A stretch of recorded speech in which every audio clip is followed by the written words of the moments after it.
నీ వాక్యమే నన్ను బ్రతికించెను, బాధలలో నెమ్మదినిచ్చెను.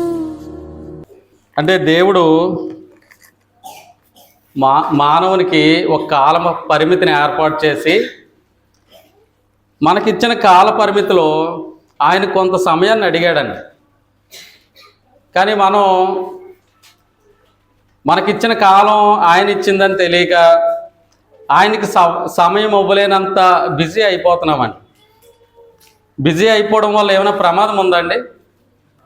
ఇప్పుడు మనకి ప్రతి క్షణం మనల్ని కాపాడేది ఎవరండి? ప్రతి క్షణం మనకి ఊపిరినిస్తుంది ఎవరండి? మరి ప్రతి క్షణం ఆయన మనల్ని కాపాడుతున్నారు, పోషిస్తున్నారు, సంరక్షిస్తున్నారు. ఆయన 168 గంటలు వారానికి ఇస్తే మనల్ని ఎన్ని నిమిషాలు అడిగారండి? 120 నిమిషాలు అడిగారండి. ఓ 2 గంటలు నాకు ఇవ్వండి అన్నారండి. అంతేకాదండి, ప్రతిరోజు బైబిల్ స్టడీ అన్నీ ఉండాలండి. అయితే సంవత్సరాలు గడిచే కొద్దీ మన ఆత్మీయ స్థితి పెరుగుతూ ఉండాలా, పెరుగుతూ తగ్గుతూ ఉండాలా, లేదా పడిపోవాలండి? మన ఆత్మీయ స్థితి ఎప్పుడు కూడా సంవత్సరం గడిచే కొద్దీ అంతకంతకు పెరుగుతూ ఉండాలండి. ఒకవేళ తగ్గిపోయే ప్రమాదం ఉందా అండి? అలాంటి ప్రమాదం ఎలా సంభవించవచ్చు అంటే, మనం దేవుని విషయంలో నిర్లక్ష్యం చేస్తే అలాంటి పరిస్థితి మన జీవితంలో రావచ్చండి. అలాంటి పరిస్థితి వచ్చిన వారు బైబిల్లో ఉన్నారు ఎవరైనా? ఒక సంఘం ఉందండి, హెబ్రీలకి రాసిన పత్రిక దానికోసమేనండి. వాళ్ళు బాప్తిసం పొందిన దినాల్లో చాలా బాగున్నారంటండి, విశ్వాసంలో చాలా బలంగా ఉన్నారండి. కానీ కొన్ని సంవత్సరాలు గడిచే కొద్దీ ఏమయ్యారండి?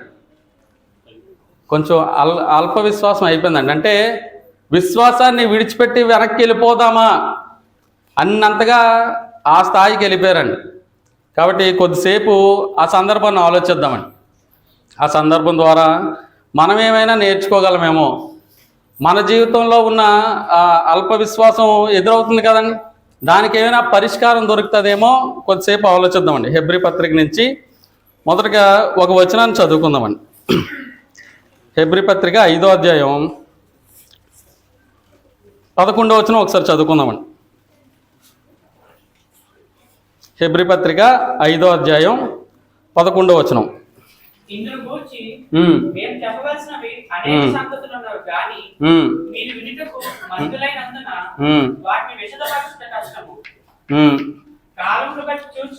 చాలా ఆత్మ సంబంధమైన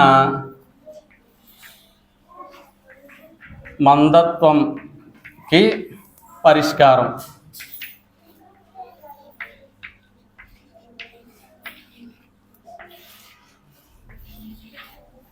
అంటే అక్కడ రాయబడిన మాట 5:11 వచనం. ఇందును గూర్చి మేము చెప్పవలసినవి అనేక సంగతులు ఉన్నవి, గాని వినుటకు మందులైనందున వాటి విశదపరచుట కష్టం. అంటే మందులైనందున అంటే మనం వేసుకునే ట్యాబ్లెట్లు అండి, మందత్వం వచ్చిందంటండి. అంటే ఒకప్పుడు సంఘం స్థాపించబడిన కొత్తలో, క్రైస్తవులైన కొత్తలో చాలా గొప్ప విశ్వాసంతో ఉన్నారండి. అయితే కొద్ది కాలం గడిచే కొద్దీ ఏమయ్యారండి? వినుటకు మందులైపోయారంటండి. అంటే వాక్యం వినే విషయంలో, నేర్చుకునే విషయంలో ఏమి ఏర్పడిందండి? మందత్వం ఏర్పడిందంటండి. అసలు అలాంటి పరిస్థితి రావడానికి కారణం ఏంటో ఆలోచిద్దామండి. కారణం ఏంటో తెలిస్తే దానికి పరిష్కారం దొరికినట్టండి. డాక్టర్లు అంటారు కదా, ముందు జబ్బు ఏంటో తెలిస్తే దానికి మందు అంటే సగం ట్రీట్మెంట్ అయిపోయినట్టే అని. అలాగా అసలు ఈ మందత్వం ఏర్పడడానికి వీళ్ళకి కారణం ఏంటో చూద్దామండి. అసలు ముందు ఎలా ఉన్నారో చూద్దామండి, ఆ తర్వాత వాళ్ళ విశ్వాసం ఎలా అయిపోయిందో చూద్దాం. ఈ పత్రిక రాయబడిన ఉద్దేశం ఇలా అయిపోయిన హెబ్రీలకి వాళ్ళని కొంచెం బలపరిచి వాళ్ళ వాక్యంలో స్థిరపడేలా ఉండాలి, వాళ్ళ కష్టాల్లో ఆదరించేలా ఉండాలని ఈ పత్రిక రాశారండి. మన శ్రమల్లో ఆదరించడానికి అనేక సందర్భాలు ఉన్నాయి కదండి బైబిల్లో. కానీ అనేక సందర్భాల కన్నా ఈ హెబ్రీ పత్రిక మనం బాగా ఆదరించే పుస్తకం అండి శ్రమల్లో. ఎందుకంటే ఆ శ్రమల్లో ఉన్నవారికి, ఈ క్రైస్తవుడైనందుకు నాకు ఎందుకు ఈ బాధలు, ఆ యోధా మతమే బెటర్ అనుకున్నారండి. ఆ యోధా మతంలోకి వెళ్ళిపోదాం. అలాంటి వారికి వారి కష్టాల్లో ఆదరించడానికి, వాళ్ళు బలపరచడానికి రాయబడిన పత్రిక అండి. కాబట్టి ఆ పత్రికని మనం కొద్దిసేపు ఆలోచిద్దామండి. అయితే ఆత్మ సంబంధమైన మందత్వం వచ్చే పరిస్థితికి వీళ్ళు ఉన్నారండి, వచ్చేసారండి. అలాంటి పరిస్థితుల్లో హెబ్రీ గ్రంథకర్త వీళ్ళకి రాస్తూ అసలు వీళ్ళ పూర్వ పరిస్థితి ఎలా ఉందో చూద్దామండి. పూర్వ స్థితి హెబ్రీ పత్రిక 10వ అధ్యాయం 32-34 వచనాలు. అయితే మీరు వెలిగింపబడిన మీదట శ్రమతో కూడిన గొప్ప పోరాటము సహించిన పూర్వ దినములు జ్ఞాపకం తెచ్చుకోండి. ఒక విధంగా చూస్తే మీరు నిందలను బాధలను అనుభవించు చేత 10 మందిలో ఆరాటపడుతుంది. మరి ఒక విధంగా చూస్తే వాటిని అనుభవించిన వారితో పాలివారైతుంది. ఎలాగనగా మీరు ఖైదులో ఉన్న వారిని కరుణించి మీకు మరి శ్రేష్టమైన మీ ఆస్తిని కోల్పోవటం సంతోషంగా ఒప్పుకోండి. అంటే ఆ క్వాలిటీస్ అన్నీ నేను రాసిన సమయం మనకు లేదండి. హెబ్రీల పూర్వస్థితి గురించి చెప్తున్నారండి అక్కడ. పూర్వస్థితి అయితే మీరు వెలిగింపబడిన పిమ్మట అంటే బాప్తీసం పొందిన తొలి దినాల్లో, బాప్తీసం పొందక ముందు ఎలా ఉన్నారండి? ఆరిపోయి ఉన్నారండి. ఆత్మీయంగా ఆరిపోయి చనిపోయిన పరిస్థితుల్లో ఉన్న వాళ్ళని ఒక సువార్తికం ద్వారా దేవుడు వెలిగించారని. మనల్ని అంటే ఆరిపోయిన బతుకుల్ని మీరు వెలిగింపబడినప్పుడు ఎలా ఉన్నారో ఒకసారి జ్ఞాపకం తెచ్చుకోండి. ఆ పూర్వపు దినాలు అనేది మనం అండర్లైన్ చేసుకోవాలండి. జ్ఞాపకం చేసుకోండి. ఒక విధంగా చూస్తే మీరు నిందలను బాధలను అనుభవించడం చేత 10 మందిలో ఆరడిపడితిరి. మరి ఒక విధంగా చూస్తే వాటిని అనుభవించే వారితో పాలువారేరి. అంటే ఎలాంటి శ్రమలున్నా, ఎలాంటి బాధలున్నా ఎలా ఉన్నారండి? అది సహించేవారిగా ఉన్నారండి. అంటే వారికి ఏ బాధలు ఉండుంటాయండి? వాళ్ళకి శ్రమలో అప్పుల బాధలా, లేదంటే ఆర్థిక ఇబ్బందులా, అనారోగ్య సమస్యల, ఏ శ్రమలు ఉండుంటాయండి? అంటే సంఘం మొట్టమొదటిగా స్థాపించబడిన ప్రారంభంలో అన్ని సంఘాలకి హింస కలిగింది కదండి. అన్ని సంఘాలకి భయంకరమైన హింసలు కలిగాయండి. ఒక పక్క రోమా ప్రభుత్వం ద్వారా, మరో పక్క యూదుల ద్వారా చాలా భయంకరమైన శ్రమలు కలిగాయండి. పేతురుపత్రికలో అగ్ని వంటి శ్రమలు అన్నారండి.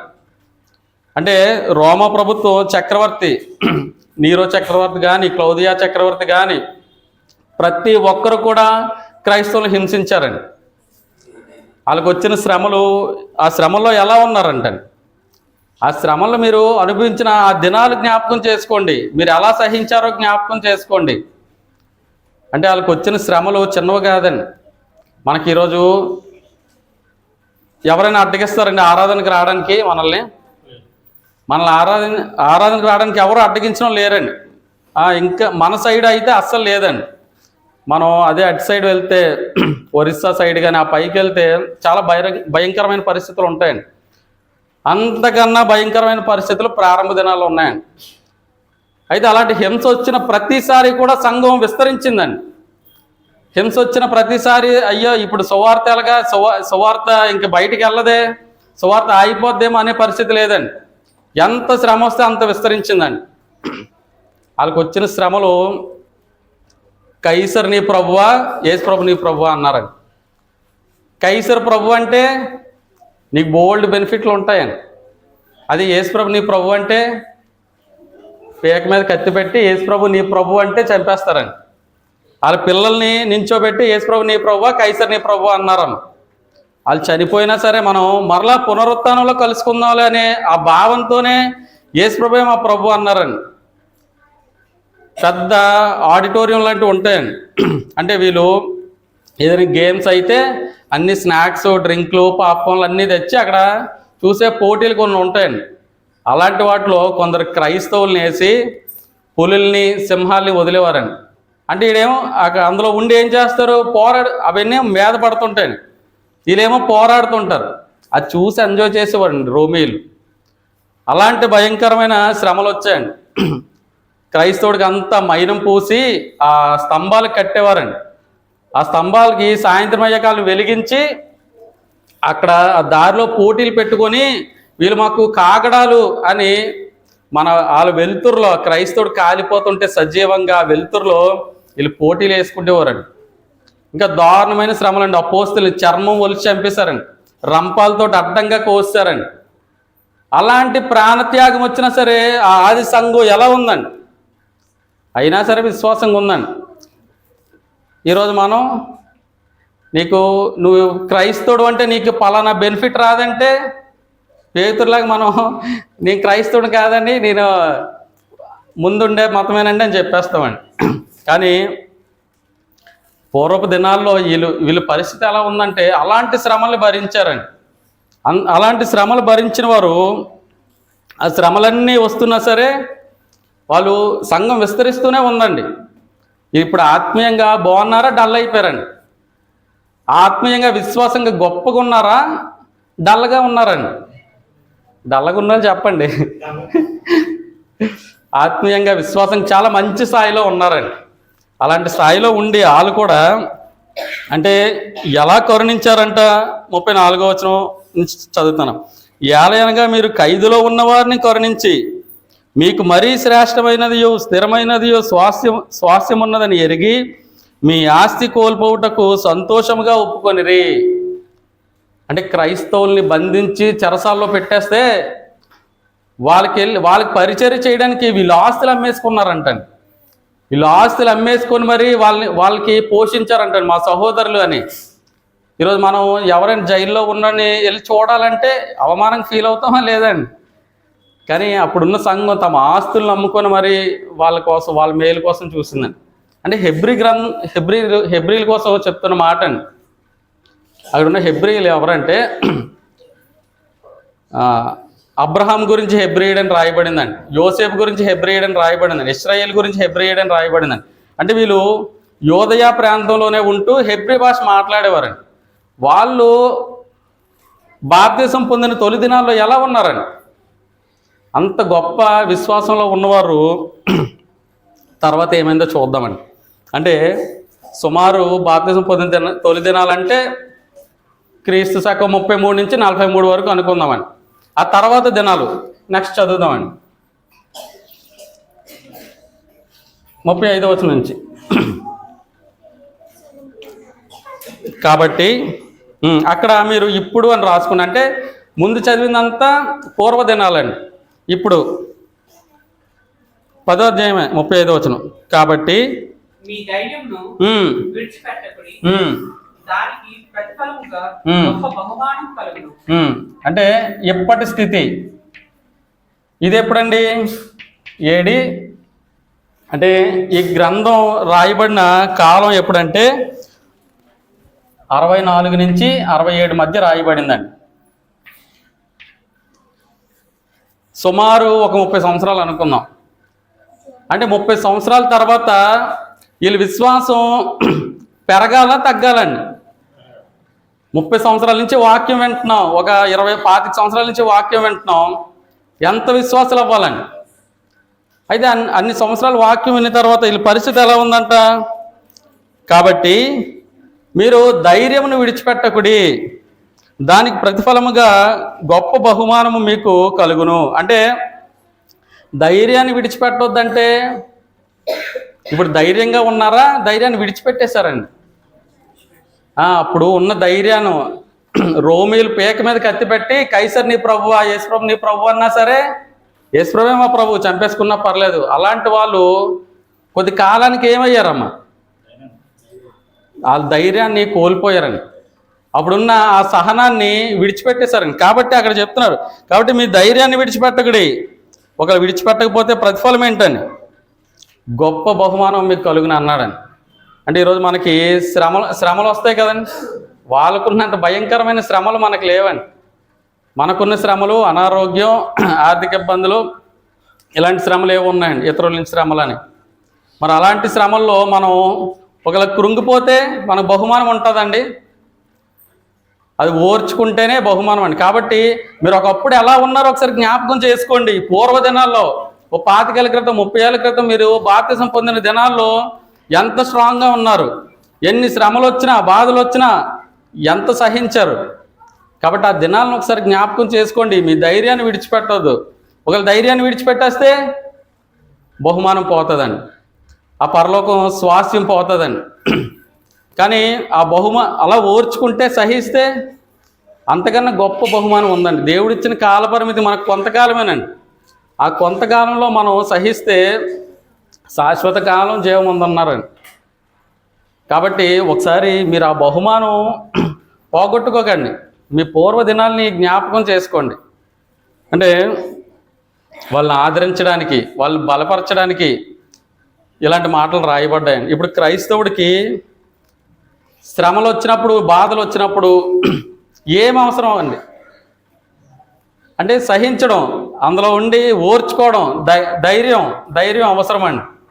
ఒకవేళ శ్రమలు వచ్చాయి, చాలా కాలం కొనసాగుతున్నాయి, మనకు ఆటోమేటిక్గా ఏమొస్తుందండి, ఈ క్రైస్తవుడిని అయ్యాను, ఎంతకాలమైనా నా శ్రమలు పోవట్లేదు, ఎంతకాలమైనా నా అనారోగ్యం పోవట్లేదు అని మన విశ్వాసం పడిపోయే అవకాశం ఉంటుందండి. కొద్ది కాలం అయ్యాక పడిపోయే అవకాశం ఉంటుందండి. కాబట్టి అలాంటి పరిస్థితికి వచ్చారండి. అంటే అలా అని పూర్తిగా విడిచిపెట్టేసి మళ్ళా యోధ మతంలోకి వెళ్ళిపోలే, పడిపోయే స్థితికి వచ్చారండి. పడిపోలేదు కానీ పడిపోయే స్థితికి వచ్చారు. అలాంటప్పుడు అలాగే ఆదరించుతూ చెప్తున్న మాట, మీరు మీ ధైర్యాన్ని విడిచిపెట్టొద్దు. కాబట్టి మీరు కొంచెం జాగ్రత్త పడండి అని చెప్తున్నారు. అయితే ఈ పరిస్థితికి కారణం ఏమై ఉంటుందండి అంటే ఇంత గొప్ప విశ్వాసం మనం చూసామండి. వాళ్ళ ఆస్తులు అమ్మేసి సహోదరులకి సహాయం చేశారండి. భయంకరమైన శ్రమలు వచ్చినా సరే వాళ్ళు సహించారండి. కానీ తర్వాత ఆ ధైర్యం, ఆ సహనం ఏమైందండి, కోల్పోయిందండి. ఆ సహనాన్ని విడిచిపెట్టేశారండి. మరలా మనం ఆ యోధ మతంలోకి వెళ్ళిపోదామా? మనకెందుకు ఈ శ్రమలు, ఈ క్రైస్తవుడు అయినందుకు మనకెందుకు ఈ బాధలు, ఆ యోధ మతంలో ఉన్నప్పుడే బెటరు, మాకు ఎవరు హింసించిన వాళ్ళు లేరు అంటే కొంతకాలం హింసించబడి ఒక అల్ప విశ్వాసం వచ్చిందండి. కారణం ఏమై ఉంటుందండి, హెబ్రీ గ్రంథకర్త రాశారండి. ఆ కారణం ఏంటో చూద్దామండి. అంటే ఇలా అయిపోవడానికి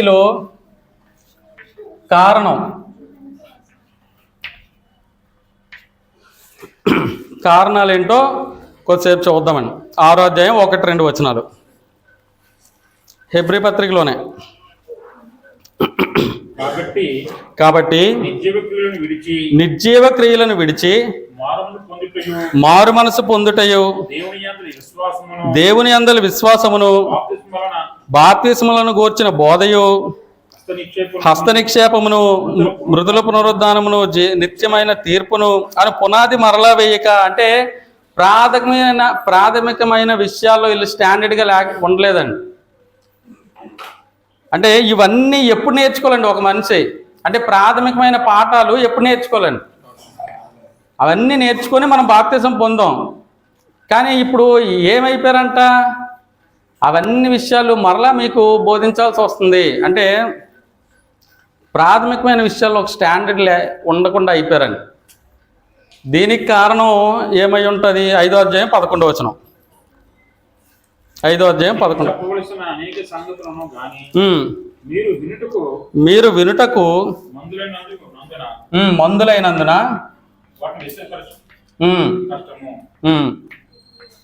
అంటే చాలండి, నిర్లక్ష్యం వచ్చిందండి.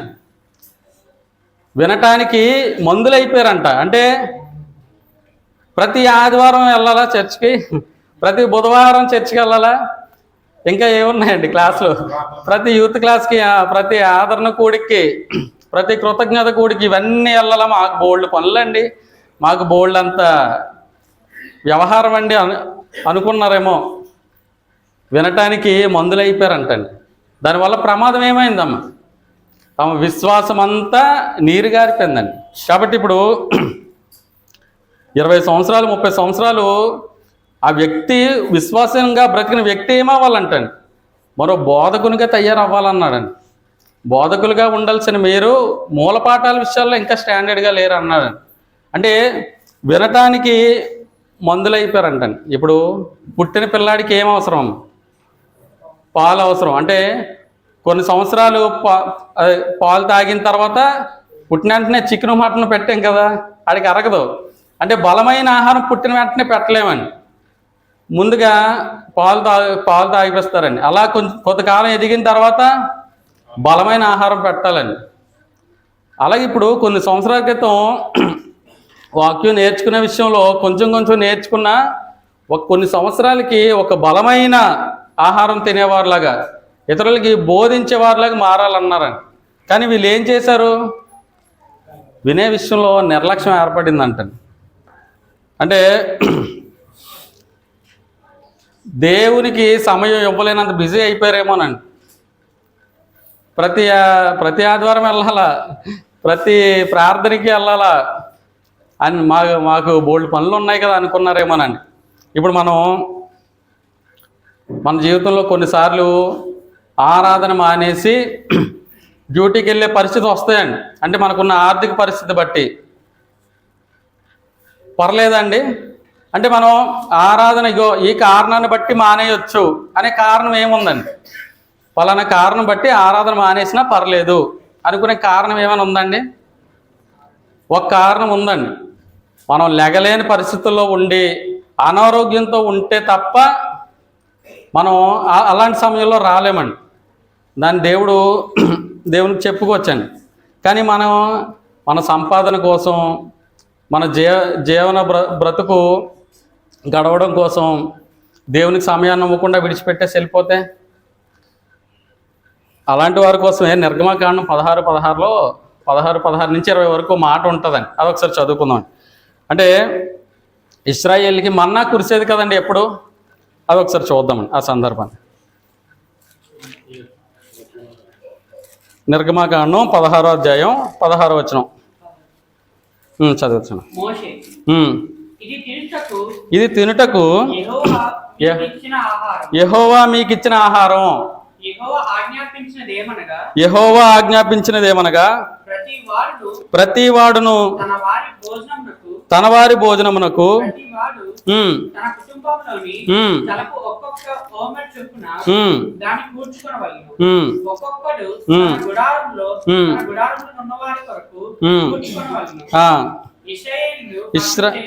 ఇశ్రాయేలు అట్లు చేయలేదంటండి. అంటే దేవుడు వీళ్ళకి ఆహారం కోసం ఏం కురిపించాడండి? మన్నాను కురిపించి ఇంకో మీరు ప్రతిరోజు ఆ రోజుకి సరిపోయినట్టు కూర్చుకోండి, శనివారం మాత్రం విశ్రాంతి దినానికి కూడా సరిపోయేలా కూర్చుకోండి అన్నారండి. కొందరు ఏం చేశారంటే మళ్ళా రేపు కురుస్తుందో కురవదని సోమవారం వాడు కూడా 2 రోజులు కూర్చేసుకున్నాడు అంటండి. అలాంటి వాడిది కుళ్ళిపోయి కంపు కొట్టిందంటండి తర్వాత రోజుకి. కానీ శనివారం కూర్చుకున్నోడిది అది బాగానే ఉందండి. అయితే అక్కడ చెప్పిన మాట 18వ వచనం, వారు ఓమెరుతో కొలిచినప్పుడు హెచ్చుగా కూర్చుకుని వానికి ఎక్కువగా మిగలలేదు, తక్కువగా కూర్చుకున్న వాడికి తక్కువ కాలేదంటండి. అంటే రేపు పడదో మనకి మరి తినడానికి ఉండాలి కదా, ఈ రోజే కూర్చేసుకుందాం అనుకున్న వాళ్ళు ఉన్నారండి. మోసే చెప్పినట్లుగా, దేవుడు చెప్పినట్లుగా మనకి ఈ రోజుకి చాలు, మరలా ఇది నిలవ ఉంటుందిలే, పాడైపోదులే అని నమ్మిన వారు కొందరు ఉన్నారండి. అలా నమ్మలేని వాడు కొందరు ఉన్నారండి. ఎక్కువ కూర్చేసుకున్నారు. కూర్చుకున్నవాడికి ఏమైనా మిగిలిందా? ఎక్కువైందండి. కూర్చుకున్నవాడికి ఎక్కువ కాలేదు, దేవుడు చెప్పినట్టు చేసినోడికి తక్కువ కాలేదు, పొదువు కాలేదండి. ఆ మొక్క మనకు అర్థం కాక మనం ఆదివారం కూడా సంపాదించడానికి వెళ్ళిపోతున్నామండి. ఆ రోజు సంపాదించింది నీకేమైనా ఎక్కువైపోద్దా? ఒకవేళ దేవుని కోసం నా సంపాదన వదిలేసుకొని ఈరోజు ఆరాధనకు వచ్చావు, నీకేమైనా పొదువు అయిపోద్దా? మనకు అవ్వదండి. అంటే ఆ విషయం, ఆ మాట మనకు అర్థమైతే మనల్ని పోషించేవాడు ఆయనండి. మనకేమీ తక్కువ కాదండి. ఆరాధనకు వచ్చేసి ఆ రోజు సంపాదన వదిలేసుకొని ఆరాధనకు వచ్చేసినా మనకేమీ తక్కువ కాదు. ఒకళ్ళు ఎక్కువ కూర్చేసుకున్నాం ఆరాధన కన్నా, నాకు డబ్బులు ఎక్కువ అనుకుని వెళ్ళిపోయి ఆ రోజు వచ్చినంత మామూలు అప్పుడు రాదు, ఎక్కువ అయిపోద్దండి, అది ఎక్కువ అవ్వదండి. కాబట్టి మనకి నిర్లక్ష్యం వచ్చిందండి వాళ్ళకి. మనకు ఆరాధనకు వచ్చే విషయంలో మనం నమ్మాలండి. మనకేమీ ఎక్కువైపోదండి ఆరాధన వదిలేసి మనం సంపాదనకి వెళ్ళిపోయినా. అలాగని ఆరాధనకు వచ్చేసి అది వదిలేసుకున్నా మనకేమి తక్కువ కాదండి, దేవుడు అలా చూసుకుంటారండి. కానీ వీళ్ళు ఏం చేశారు? నిర్లక్ష్యం. వాక్యం వినే విషయంలో నిర్లక్ష్యం, సంఘానికి వెళ్ళే విషయంలో నిర్లక్ష్యం వచ్చిందండి కొన్ని సంవత్సరాలకి. ఇప్పుడు ఈ వాక్యమే కదండి మనల్ని ఆదరించేది. వాక్యం వేటితో పోల్చబడిందండి, చెప్పండి అమ్మా. పాలతో పోల్చబడిందండి. అంటే ఒక పిల్లవాడికి అంటే బాప్తిసం పొందినవాడికి వెంటనే బలమైన లోతైన సంగతులు అవసరం లేదండి, ప్రాథమికమైన విషయాలు చెప్తూ కొంచెం బలపరచాలండి, అప్పుడే ఆడు బలపడతాడండి. ఇంకా వేడితో పోల్చబడిందండి, నీటితో పోల్చబడిందండి. అంటే నీరు ఒక మొక్కకి వేస్తే జీవం వస్తుందండి, నీరు లేకపోతే మొక్కకి వాడిపోద్దండి. అందుకే కీర్తనలో ఉంటుంది కదా, అనుదినం బైబిల్ చదివేవాడు నీటి కాలువల ఓరన నాటబడిన మొక్క వలె ఆకువాడక తన ఫలమిచ్చు చెట్టు వలె ఉండునని. అంటే అంత సమృద్ధిగా ఉంటాడండి వాక్యం నేర్చుకున్నాడు, వాక్యం విన్నాడు. ఇంకా వేడితో పోల్చబడిందండి, సుత్తితో పోల్చబడిందండి. దేనికి? ఎక్కడ ఎత్తుందో, ఎక్కడ అంటే వంకరలు ఉన్నాయో అదన్నీ లెవెల్ చేస్తుందండి సుత్తి. మనలో ఉన్న లోపాలు లెవెల్ చేయగలదండి వాక్యం. ఆ విషయంలో నిర్లక్ష్యం చేశారండి అది. ఇంకా వేటితో పోల్చబడిందండి? అద్దంతో పోల్చబడింది. అద్దం ఏం చేస్తుంది? మనల్ని మనకు చూపిస్తుంది, జుట్టు సరిగా లేదా దువ్వుకుంటామండి అద్దం చూసుకొని. అంటే మనలో ఉన్న లోపాలు మనకు కనపడతాయండి అద్దం ఎదురుగా ఉంటే. మరి వాక్యం మన హృదయంలో ఉంటేనే మన లోపాలు తెలుస్తాయండి. వాక్యంలో మన హృదయంలో లేకపోతే మన లోపాలు తెలియవండి. ఇంకా వేడితో పోల్చబడిందండి, అగ్నితో పోల్చబడిందండి. అగ్ని ఏం చేస్తుందమ్మా? మన పాటలో పాడుకుంటాం, అగ్ని చెత్తని కాల్చునని. మనలో ఉన్న చెత్తని కాల్చాలంటే మన హృదయంలో ఏముండాలండి? వాక్యం ఉండాలండి. ఇంకా వేడితో పోల్చబడిందండి, ఖడ్గంతో పోల్చబడిందండి. అంటే కీలుగును మూలుగును వేరు చేస్తుందండి, మనలో ఉన్న మంచి చెడుని వేరు చేసి చూపిస్తుందండి. అదే వాక్యం లేకపోతే మనకు వేరు తెలియదు, మంచి చెడుకి తేడా తెలియదు. ఇంకా వెలుగులా పోల్చబడిందండి, అంటే ఒక మార్గం చూపేదిలా. అలాంటి వాక్యాన్ని నిర్లక్ష్యం చేస్తే ఈ ఆత్మ సంబంధమైన మందత్వం మనకు కూడా వస్తుందండి. అలాంటి హింసలు నిందలు భరించిన ఆ హెబ్రీలకే అలాంటి పరిస్థితి దిగజారిపోయారంటే మరి ఈరోజు మనం నిర్లక్ష్యం చేస్తే, అంటే వాక్యాన్ని నిర్లక్ష్యం చేసి పడిపోయిన వారు ఎవరైనా ఉన్నారా బైబిల్లో? జ్ఞానవంతుడైన సొలొమోను ఉన్నాడండి. అసలు అలాంటి ఆయన ఏవైతే ఆయన ఉపదేశించాడో వాటిలోనే పడిపోయారండి. సామెతల్లో స్త్రీలతో సహవాసం చేయొద్దు అన్నారని ఆయన వాటితోనే చెడిపోయాడండి. అంటే ఏవైతే వద్దన్నారో వాటితోనే చెడిపోయాడండి. దేనికి? ఆ వాక్యాన్ని నిర్లక్ష్యం చేశాడండి. ఆయనకున్న ఆయన వెనకతలున్న అలంకరణ, సింహాసనం అన్నీ చూసుకొని వాక్యం విషయంలో నిర్లక్ష్యం చేశాడండి. అంటే అలాంటి గొప్ప వాళ్ళే పడిపోయారండి. మనం ఏం పెద్ద జ్ఞానవంతులమా? మరి సొలొమోను కన్నా జ్ఞానవంతులం అండి మనం. అసలు జ్ఞానవంతులం కాదండి ఆయనతో పోల్చుకుంటే. కాబట్టి వాక్యం అంత అవసరమండి ఒక మనిషికి. ఆ వాక్యం వినే విషయంలో ఎప్పుడైతే నిర్లక్ష్యం వచ్చిందో ఆ మందత్వంలోనికి వెళ్ళిపోయారంటండి. అంటే కారణం అర్థమైంది కదండి మనకి. మరి ఈరోజు మనకి దేవుడు సంవత్సరం తర్వాత సంవత్సరం మనం కృతజ్ఞత కూడిక జరుపుకుంటున్నామండి. ఒక సంవత్సరం మరొక సంవత్సరం మనకి దేనికి ఇస్తున్నాడండి? మన పనుల్లో, మన పాటల్లో మనం బిజీ అయిపోయి మనం బాగా సంపాదించుకొని మనం తిని మన పిల్లల్ని హ్యాపీగా చూసుకోవడం, అంతే కదండి. అంతేనా? మరొక సంవత్సరాన్ని మనకి ఇస్తుంది. ఎంతోమంది గత సంవత్సరంలో ఉన్న వాళ్ళు ఈ సంవత్సరంలో లేరండి. మరి ఈ సంవత్సరంలో మనం ఉన్నామంటే మనం ఏమైనా మంచోళ్ళమనా, నీతివంతులమనా? దేవుడు మనల్ని ఈ సంవత్సరంలో ఇంకా ఉంచారు. ఇంకా దేనికండి? మన నుంచి ఏం ఆశిస్తున్నారు?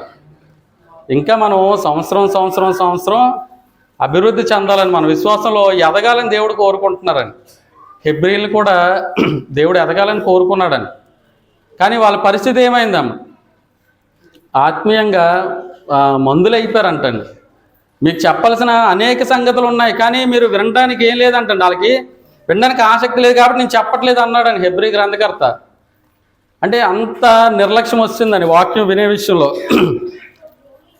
ఆది సంఘం ప్రతి వారం ప్రతిరోజు కూడుకునేవారండి. కానీ మనకి ఈరోజు ఎప్పుడో వారానికి ఒక 2 సార్లు 3 సార్లు కూడుకోవాలన్నా నిర్లక్ష్యం వచ్చేస్తుందండి. కేవలం ఆదివారం మాత్రమే కనపడదామండి. మిగతా బైబిల్ క్లాసులో ఈ రోజున్నంత హాజరు అప్పుడు ఉంటుందండి, అప్పుడు ఉండదమ్మ. కారణం ఏంటి? నిర్లక్ష్యం అండి. వాళ్ళ పతనానికి ఆ నిర్లక్ష్యమే దారి తీసిందండి. ఇంకా ఏంటో చూద్దామండి. 10:24 హెబ్రీ పత్రికలోనే 10వ అధ్యాయం 24.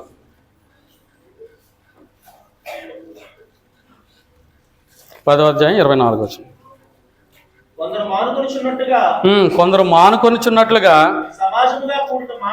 సమాజముగా కూడిట మానక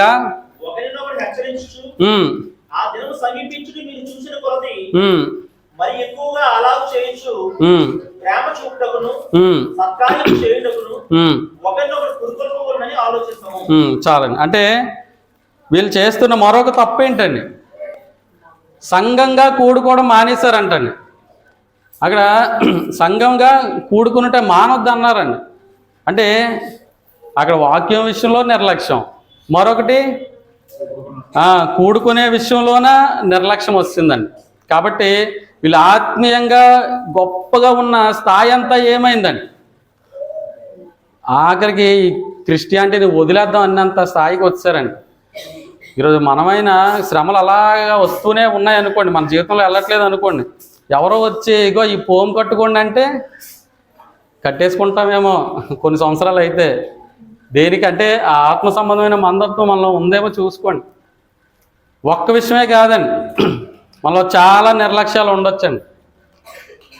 వాటికి కారణం ఏంటండి? మనలోకి ఆత్మ సంబంధమైన మందత్వం మన జీవితంలోకి వస్తుందంటే కారణం వాక్యం వినే విషయంలో నిర్లక్ష్యం చేస్తున్నామేమో, ఆరాధనకు వచ్చే విషయంలో నిర్లక్ష్యం చేస్తున్నామేమో. సరే, ఇప్పుడు వీళ్ళ విషయంలో దేవుడు బాధపడతారా ఆనందపడతారని? అంటే ఇలా ఉన్నప్పుడు ఆనందపడతారా, ఇలా ఉంటే ఆనందపడతారా? దేవుడు ఇలా ఉంటే ఆనందపడరండి. అంటే ఇలా ఉంటే ఆనందపడతారండి, ఇలా ఉంటే ఆనందం ఉండదండి దేవునికి. అలాంటి సందర్భాలు ఏమైనా ఉన్నాయండి? దేవుడు ఆనందపడని సందర్భం నోవాహు దినాల్లో ఉంది కదండి. ఆయన నరులు చేసి నరులందరూ విస్తరించారండి. వాళ్ళందరూ వారి వారి దురాశల చొప్పున వాళ్ళకి నచ్చినట్టు జీవిస్తున్నప్పుడు దేవునికి సమయం అవ్వకుండా దేవుడు ఏం చేశారండి? సంతాపపడ్డారంటండి. అంటే దేవుడు ఎందుకు వీళ్ళని చేశానా, దేవుడు ఇంకా జలప్రలయంతో వీరిని నాశనం చేసేద్దాం అనేంత బాధపడ్డారని. కాబట్టి అంటే ఒక ఇంట్లో ఉన్న తండ్రే ఆయన మనశ్శాంతిగా లేకపోతే ఇల్లంతా ఇంట్లో ఉన్న వాళ్ళందరూ ఆనందంగా ఉండగలరండి? ఇంట్లో ఉన్న యజమాని కోపంతో ఉన్నాడు అనుకోండి, ఇంట్లో వాళ్ళందరూ ఆనందంగా ఉండగలరా? మరి నిర్మించిన దేవుడు ఈ విషయంలో బాధపడితే మన జీవితాలు బాగుంటాయండి? కాబట్టి ఇలాంటి పరిస్థితిలో ఉంటే దేవునికి ఆనందం ఉండదని హెబ్రీ గ్రంథకర్త అది కూడా రాశాడని. 10వ అధ్యాయం 37వ వచనంలో ఒకసారి చూద్దాం. హెబ్రీ పత్రికలోనే ఇక కాలము బహు కొంచెంగా ఉన్నది, వచ్చుచున్నవాడు ఆలస్యం చేయక వచ్చును. నా ఎదుట నీతిమంతుడైన వాడు విశ్వాస మూలముగా జీవించును. గాని అతడు వెనుక తీసిన ఎడల అతని అందు చాలండి. అంటే దేవునికి ఏముంటుందండి? బాధ ఉంటుందండి. మన ఆత్మీయ జీవితాలు పాడైపోతుంటే మన విశ్వాస విషయంలో వెనక్కి వెళ్ళిపోదాం, లేదంటే మన సమస్యల్లోని ఎవరెవరో అన్యులు వచ్చి చెప్పిన సలహాలు మనం వింటే దేవునికి బాధ ఉంటుందండి, దేవునికి ఆనందం ఉండదండి. కానీ ఒకప్పుడు ఎలాగున్నారండి? శ్రమల్లో సహించారు, నిందలను అనుభవించారు, కష్టాల్లో ఉన్నవారికి సహాయం చేశారు. అలాంటి సమయంలో దేవునికి ఏముంటుందండి? దేవునికి ఆనందం. అలా ఉంటే దేవునికి బాధ ఉంటుందండి. కాబట్టి హెబ్రీ గ్రంథకర్త అదే చెప్తున్నారండి. ఒకవేళ మీరు విశ్వాస విషయంలో వెనుక తీస్తే ఆ విషయంలో దేవునికి ఆనందం ఉండదని చెప్తున్నారండి. అయితే మరి దీనికి పరిష్కారం ఏంటి? మరి ఇలా మందులు అయిపోయారు, ఇలా స్థాయికి ఉన్న వాళ్ళు ఇలా మందులు అయిపోయారండి. మరలా ఈ స్థాయికి రావాలంటే ఏం చేయాలో హెబ్రీ గ్రంథకర్త చెప్పాడండి. అయితే పరిష్కారానికి ముందు ఒకసారి 6-9 వచనం చూద్దామండి. అంటే ఆయన హెచ్చరించిన విధానం పూర్తిగా పడిపోలేదని. 6వ అధ్యాయం 9వ వచనం. అయితే ప్రియులారా మేము ఇలాగ చెప్పుచున్నాను,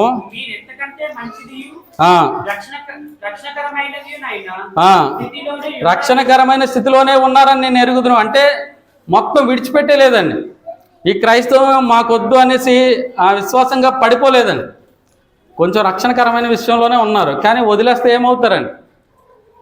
విడిచిపెట్టేస్తారండి. కాబట్టి అలాంటి సందర్భంలో మీరు రక్షణకరమైన స్థితిలోనే ఉన్నారని నేను నమ్ముచున్నాను. అయితే చదవచ్చునా?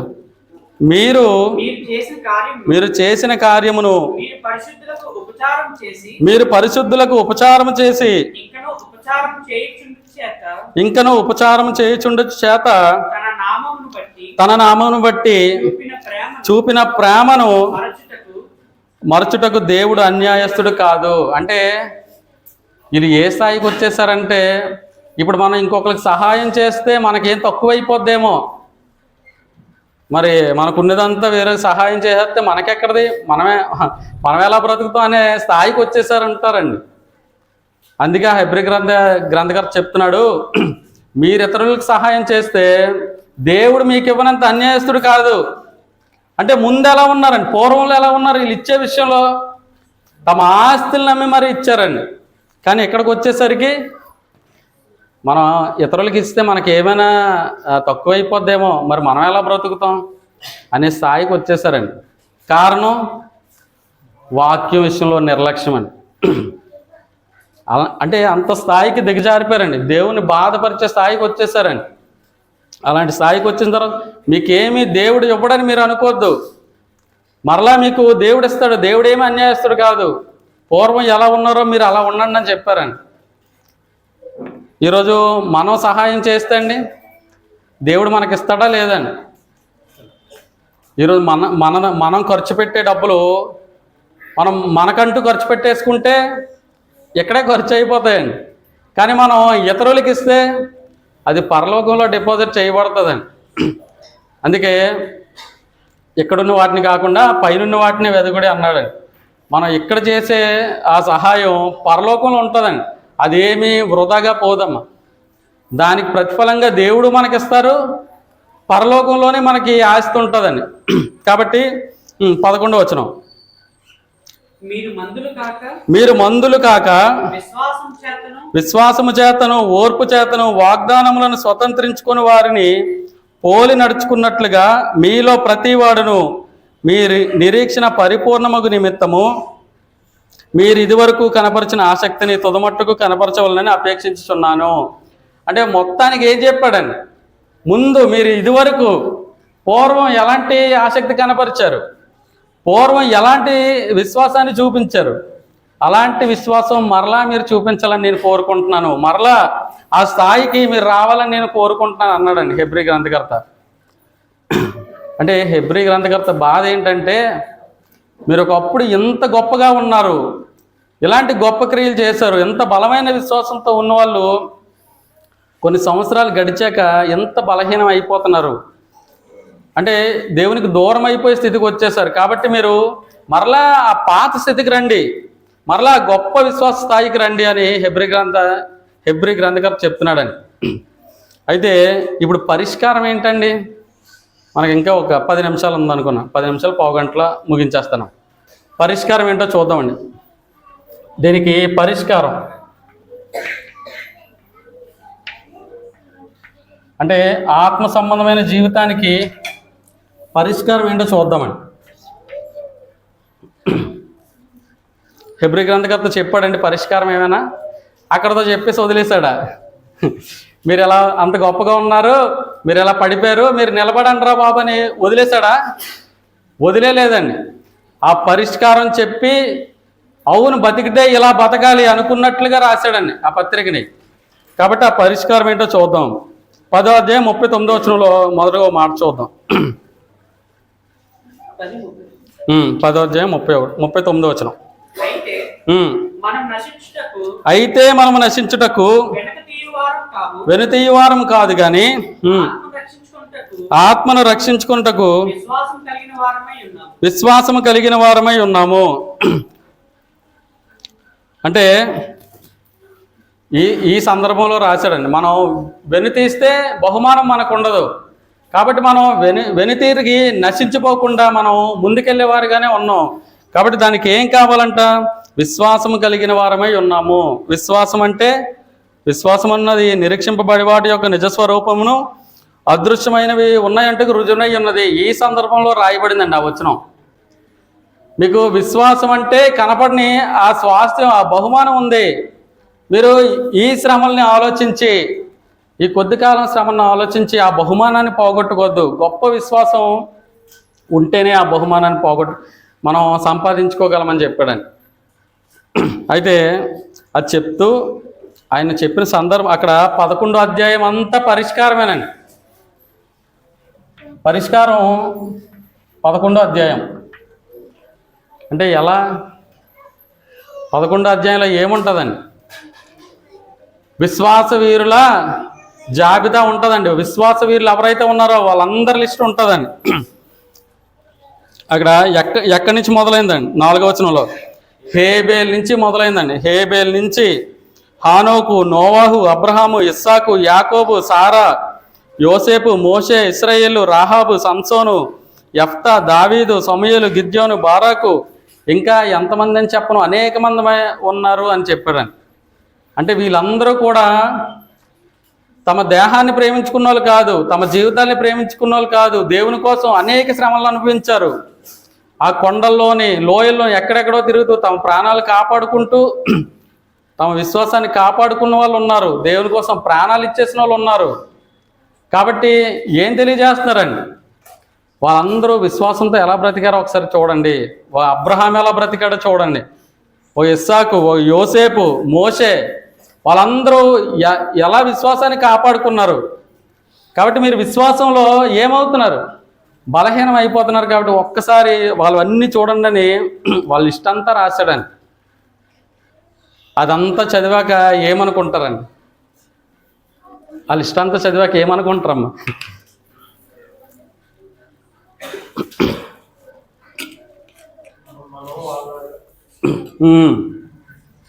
ఆ అబ్రహాం గురించి, ఆ ఇస్సాక్ గురించి, ఆ యోసేపు, వీళ్ళందరి జీవితాలు చదువుకున్న తర్వాత బతికితే ఎలా బతకాలి అనుకుంటారా లేదండి? మన స్థాయి ఒకప్పుడు ఎలా ఉంది? పూర్వం బతికితే ఒక అబ్రహాంలా బ్రతకాలి, బతికితే ఒక యోసేపులా బ్రతకాలి, బ్రతికితే ఇస్సాకులా బ్రతకాలి, బ్రతికితే యాకోబులా బ్రతకాలి. ఇది చదివి అలా అనుకుంటారండి. అందుకే ఈ హెబ్రీ గ్రంథకర్త 11వ అధ్యాయం రాశాడండి. విశ్వాస వీరుల జాబితా. ఈ లోకం వాళ్ళకి యోగ్యమైనది కాదు అని ఎంచుకున్నారంటండి. ఎన్ని శ్రమలు వచ్చినా, బాధలు వచ్చినా ఈ లోకం మాకు యోగ్యమైనది కాదు, తమ వారు కోల్పోతున్నా సరే మేము పునరుత్థానంలో మరలా మేము అందరం కలుసుకుంటాం అనేసి ఎంత బలంగా ఉన్నారో వాళ్ళందరినీ చూడండి. 11వ అధ్యాయం రాశాడండి. ఆ 11వ అధ్యాయమే వాళ్ళకి పరిష్కారం అండి. అవన్నీ చదువుకున్న తర్వాత అవును కదా, మేము ఇలా కదా ఉండాలి, ఆ దావీదులా ఉండాలి కదా, ఆ యోసేపులా ఉండాలి కదా, మేము ఆ నోవాహులా బ్రతకాలి అనుకుంటారా లేదండి? కాబట్టి ఈ గ్రంథకర్త రాస్తుండే అదేనండి. మనం అంటే పూర్వ దినాల్లో ఎంత గొప్ప విశ్వాసం ఉందో చూసామండి. ఇంకా 5 నిమిషాలు ముగించేస్తున్నాం. తర్వాత కొన్ని సంవత్సరాలు గడిచాక, ఒక 25-30 సంవత్సరాలు గడిచిన తర్వాత ఎలా అయిపోయారండి? విశ్వాసంలో చాలా బలహీనం అయిపోయారండి. ఇగో మీరు ఎంత గొప్పగా ఉన్నోళ్ళు ఇలా పడిపోయారు, దానికి కారణం ఏంటో చెప్పాడండి. మీరు సంఘంగా కూడుకుంటూ మానేశారు, వినే విషయంలో మందులైపోయారు, ఇంకా ప్రాథమికమైన విషయాల్లో మీకు ఇంకా సందేహాలు. కాబట్టి పరిష్కారం ఏంటి మీకు? ఇదిగో ఈ విశ్వాసం పెంచుకోండి. కాబట్టి వీళ్ళు ఎలా బ్రతికారో చూడండి అని తెలియజేశారండి. అదే అంటే వాక్యం వినే విషయంలో, వాక్యం నేర్చుకునే విషయంలో నిర్లక్ష్యం చేస్తానండి అంటే ఎంత ప్రమాదం ఉందా? ఆఖరికి మన కష్టాల్లో ఆదరణ ఉండదు, మన విశ్వాసంలో వెనక్కి వెళ్ళిపోయేంత పరిస్థితి వచ్చేస్తుందండి వాక్యం నిర్లక్ష్యం చేస్తే. దావీదు ఒక వరం కోరుకున్నాడండి దేవుని దగ్గర, కీర్తనలో ఉంటుంది, నా జీవితం అంతా నీ సన్నిధిలో గడిపేలాగా నాకు వరం ఇవ్వు అన్నాడని. మనం ఈరోజు దేవుని వాక్యానికి, ఆయన సంఘానికి ఆయన వాక్యం నేర్చుకోవాలంటే మనకి ఈ మందబుద్ధి వచ్చేసిందేమో, వాక్యం వినే విషయంలో నిర్లక్ష్యం వచ్చిందేమో. కానీ దావీదు ఏమనుకున్నాడని, ఆయన మహారాజు, చాలా పనులు ఉంటాయి, అయినా సరే నీ సన్నిధిలో నా జీవితం అంతా గడిచిపోలే, అదే అలాంటి వరం అనుకున్నారని. అన్నా అనే ఒక స్త్రీ ఉన్నారని, ఆవిడ 8 సంవత్సరాలు భర్తతో కలిసి ఉన్నారమ్మ. భర్త చనిపోయిన తర్వాత 86 సంవత్సరాలు ఆవిడ ఒంటరిగానే దేవాలయంలోనే గడిపారంటండి. అంటే ఆవిడ ఏమనుకున్నారండి, ఇంకా నాకున్న సమయం అంతా దేవునికే, ఇంకా కేవలం నేను బ్రతికున్నానంటే అది దేవుని కోసం వాడబడాలనుకున్నారండి. ఈరోజు ఉన్న స్త్రీలు భర్తలను చంపేసి డ్రమ్ములో పెట్టేస్తున్నారండి, విషం తినిపించి చంపేస్తున్నారండి. అంటే అలాంటి సందర్భాలు ఈరోజు మనం చూస్తున్నామండి. కానీ అప్పుడున్న ఆ స్త్రీ ఎలాంటి వ్యక్తి అండి, తమ భర్త చనిపోతే మిగతా 86 సంవత్సరాలు యవ్వన కాలంలో చనిపోయాడండి. దేవుని కోసం దేవుని సన్నిధిలో బ్రతికిందండి, ఆ సన్నిధిలోనే చనిపోయిందండి ఆవిడ. అంత గొప్పగా బ్రతికిన వారు ఉన్నారండి బైబిల్లో. విస్తారమైన పనులు, దేవునికి సమయం ఇవ్వలేనంత పనులు మనం పెట్టేసుకోవచ్చండి. మనకు సమయం ఇచ్చింది ఎవరండి? అసలు సమయం ఇచ్చిన దేవునికే నీకు ఇవ్వడానికి నాకు సమయం లేదంటే ఆయన సమయం తీసేయడానికి అర్హుడండి. అది గమనిద్దాం. మన సమయం ఇవ్వలేనంత దేవునికి అంత బిజీ అయిపోకూడదండి. కాబట్టి ఇప్పుడు బైబిల్లో 2 వ్యక్తులు ఉన్నారండి, మార్తా మరియా అని. ఆ సందర్భం మనకు తెలుసండి. యేసుప్రభు వాక్యం చెప్పడానికి వస్తే ఈయన కోసం మంచి రకాల వంటలు వండాలనుకుందండి ఆవిడ. అయితే విస్తారమైన పనులు పెట్టేసుకుంది, ఆ రకాలు ఈ రకాలు ఏవేవో. కానీ మరియా అన్న ఆవిడ, ఆయన వాక్యం వింటాడు, ఆ వాక్యం నా మనసులో నింపుకుంటే దాన్ని ఎవడూ తీసివేయలేడు అని ఆయన పాదాల దగ్గర కూర్చొని ఆ వాక్యం వింటుందండి. ఈవిడ వచ్చి, ప్రభువా నువ్వు చెప్పవా ఈవిడికి, నేను అంత కష్టపడుతుంటే ఇక్కడ నీ దగ్గర కూర్చొని వింటుంది అన్నది. ఎవరిని మెచ్చుకున్నారండి ప్రభు? వాక్యం వినేవాడిని మెచ్చుకున్నారు తప్ప విస్తారమైన పనులు పెట్టుకున్నాడు మెచ్చుకోలేదండి యేసుప్రభు అక్కడ. ఈరోజు మనల్నైనా దేవుడు విస్తారమైన పనులు పెట్టేసుకొని దేవునికి వాక్యానికి వెళ్ళలేనంత బిజీ అయిపోతే దేవుడు మన ఎడల ఆనందపడరండి. యేసుప్రభు మనల్ని మెచ్చుకోరండి. మన పనులన్నీ పక్కన పెట్టి ఆయన వాక్యం వినేవారిని యేసుప్రభు మెచ్చుకుంటారండి. అంటే అలాంటి గొప్ప విశ్వాసులు ఉన్నారండి బైబిల్లో, ఎంతోమంది విశ్వాసులు ఉన్నారండి. ధనవంతుడు లాజరు ఉన్నారండి. ఆయనకున్న సమయం అంతా ఏం చేశాడండి? సుఖపడుతూ గడిపాడండి. తర్వాత నాకు మరలా సమయం మరలా నేను వెళ్ళి బ్రతుకుతానంటే, నీకు ఇచ్చిన సమయం అయిపోయింది, నువ్వు మరలా వెళ్ళడానికి అవకాశం లేదు అన్నాడండి. నా అన్నదమ్ములు, నా ఫ్యామిలీ అంతా ఉన్నారు, వాళ్ళు కూడా ఇక్కడికి వచ్చేస్తారేమో, నాకు కొంచెం సమయం కావాలి, మరలా నేను నీకు సమయం ఇస్తాను అన్నారండి. దేవుడు ఇచ్చాడండి? మరలా దేవుడు ఇవ్వలేదండి. అలాంటి వ్యక్తులు ఎంతోమంది ఉన్నారండి. దేవునికి సమయం ఇవ్వలేని ఉన్నారు, సమయం ఇచ్చిన వారు ఉన్నారండి. ఒక ధనవంతుడికి బాగా మంచి భూమి ఉందంటండి, మంచి పంట వేసుకొని బాగా సమకూర్చుకున్నాడండి. వచ్చిన పంట అంతా ఆయన కొట్లు సరిపోతే కొట్లు ఇంకా పెద్దగా చేయించి మరి కూర్చుకొని హ్యాపీగా మంచమే పడుకొని, నా ప్రాణమా తిను తాగు సుఖించు, అనేక సంవత్సరాలకి సరిపడా ఆస్తి అంతా నీకు కొట్లో దాచి ఉంచాను, నువ్వే పని చెయ్యక హ్యాపీగా తిని పడుకో అనుకున్నాడండి. అంటే ఆయన ఆలోచన ఏంటంటే, నా జీవితంలో ఇంకా అనేకమైన సంవత్సరాలు ఉన్నాయి, అనేకమైన సంవత్సరాలు నేను ఆనందపడతాను, ఎంజాయ్ చేస్తాను అనుకున్నాడండి. దేవుడు ఎన్ని సంవత్సరాలు ఉంచాడండి ఆయన? ఈ రాత్రే నీ ప్రాణం అడుగుతున్నాను, నీకు ఇంక సమయం లేదన్నారండి. ఆ కొట్టుల్లో కూర్చుకున్నదంతా ఎవరు తింటారు? అప్పుడు బిజీ అయిపోయాడండి, దేవునికి సమయం ఇవ్వలేనంత బిజీ అయిపోయి తన ఆనందం, తమ సౌకర్యం చూసుకున్నాడండి. ఈరోజు మన సౌకర్యాలు, మన బిజీ పనులు, ఇవన్నిటినీ మనం విస్తారమైన పనులు పెట్టేసుకొని వాక్యాన్ని నిర్లక్ష్యం చేసామనుకోండి, మనలోకి ఏమొస్తుందండి? మనలోకి ఇది వస్తుందండి, మందత్వం. కాబట్టి ఆ వాక్యం వినే విషయంలో మీరు మందులు కాక అనేక విషయాలు చెప్పాలన్నా మీకు చెప్పలేకపోతున్నాను అని చెప్పాడండి. అంటే వినడానికి వాళ్ళకి ఆసక్తి లేదు అసలు, కాబట్టి నేను చెప్పట్లేదు అన్నారండి. మరి ఈరోజు నాకు ఇవ్వబడిన సమయం అయిపోయిందండి. మనం ఏ విషయాల్లో మందులుగా ఉన్నామండి? మన పూర్వ దినాలు, బాప్తిసం పొందిన దినాలు, వెలిగింపబడిన దినాలు ఒకసారి మనం జ్ఞాపకం చేసుకుంటే అది నేను అప్పుడు ఎంత విశ్వాసంగా ఉండేవాడిని అనిపిస్తుందా లేదండి? ఒక సహోదరుని ప్రేమించేవాడిని అప్పుడైతే. మరి ఇప్పుడు ఈడి పెద్ద నీతిమంతుడులే అన్నట్టు మారిపోయినేమో. ఒకప్పుడు సహాయం చేసేవాడిని, ఇప్పుడు సహాయం చేస్తే నాకెక్కడది అనుకుంటున్నావేమో, అలాంటి మందత్వం వచ్చిందేమో. ఒకప్పుడు శ్రమలు వచ్చినా సరే ఇది దేవుడు నాకు పరీక్షిస్తున్నాడు అనుకునేవాడినేమో, ఇప్పుడు నాకేటి శ్రమలు యేసుప్రభుని నమ్ముకున్నందుకు అనుకుంటున్నావేమో. ఒకప్పుడు వాక్యం చదవకపోతే తినాలనిపించేది కాదేమో, మరి ఇప్పుడు తినేసి పడుకుంటున్నావేమో వాక్యం చదవాలనే అది కూడా గుర్తు లేకుండా. ఒకసారి జ్ఞాపకం చేసుకుందామండి. అంటే ఏ మందత్వంలో ఉన్నాం? ఇంకా ప్రార్థన చేసే విషయంలో మందత్వం ఉందా? ఇంకా బైబిల్ చదివే విషయంలో, సహోదరుల్ని ప్రేమించే విషయంలో, సంఘానికి వచ్చే విషయంలో, సమయానికి వచ్చే విషయంలో, ఇంకా కోపం విషయంలో ఇంకా కోపం తగ్గట్లేదు మనకి. ఇంకా అసూయ, ద్వేషం, పగ, ఏ విషయాల్లో మందత్వం ఉందో ఒకసారి మనం ఆలోచించుకుందాం. కాబట్టి దానికి పరిష్కారం ఏంటండి? మన జీవితాల్లో కూడా ఆత్మ సంబంధమైన మందత్వం ఉందండి. దానికి పరిష్కారం 11వ అధ్యాయం, ఆ విశ్వాస వీరుల జాబితా, విశ్వాసులు ఎలా బ్రతికారు వాళ్ళందరిని చూసుకొని మన వాక్యానికి సమయం ఇస్తూ మన ఆత్మ సంబంధమైన జీవితాన్ని బలపరచుకోవడమేనండి.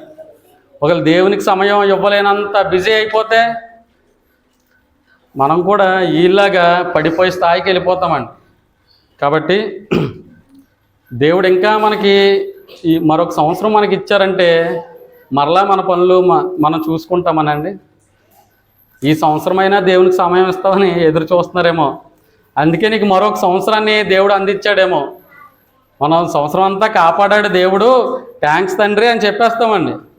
నువ్వు థ్యాంక్స్ చెప్పడానిక దేవుడు నీకు ఇచ్చింది, లేదంటే ఆయన్ని పొగడ్డానికి కాదండి. మన ఆత్మ సంబంధమైన జీవితాలు బాగుపడాలని ఆయన మరొక అవకాశం ఇచ్చాడండి. మరొక సంవత్సరం, ఈ సంవత్సరంలో ఉన్నామంటే ఇంకొక అవకాశం ఇచ్చాడండి. ఏమైనా లోపాలు ఉంటే, ఏమైనా మందత్వం ఉంటే మార్చుకోవడానికి ప్రయత్నిద్దామండి. కాబట్టి ఇప్పటి వరకు నన్ను ప్రేమించి నాకు సహకరించిన అందరికీ వందనాలు తెలియజేసుకుంటూ, నాకు ఈ అవకాశం ఇచ్చిన సంఘానికి వందనాలు తెలియజేసుకుంటూ నా మాటలు ఇంతటితో ముగించుకుంటున్నాను. అందరికీ వందనాలండి.